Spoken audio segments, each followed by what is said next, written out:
সরা ভাস্করের স্বামীকে ছাপড়ি বলে সম্বোধন, তাতে ভাঙা জবাব দিলেন সরা ভাস্কর। সম্প্রতি সরা ও ফাহাদ জনপ্রিয় টেলিভিশন রিয়েলিটি শো পতি-পত্নী और পাঙ্গাতে অংশ নেন। শোয়ের কিছু ছবি সামাজিক যোগাযোগ মাধ্যমে পোস্ট করতেই একজন নেটিজেন ফাহাদের চেহারা নিয়ে কটাক্ষ করে তাকে ছাপড়ি বলে সম্বোধন করেন। সেই নেটিজেনের মন্তব্য ছিল, ডোংরি থেকে ছাপড়ি।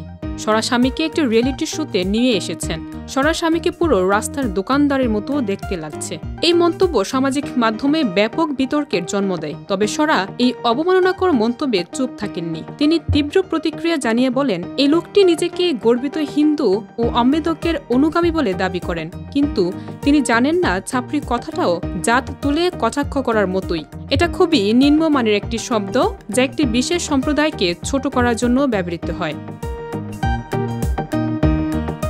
সরার যুক্তি, ডুংরি বা অন্য কোনো এলাকার রাস্তার দোকানদার হওয়া খারাপ কিছু নয়।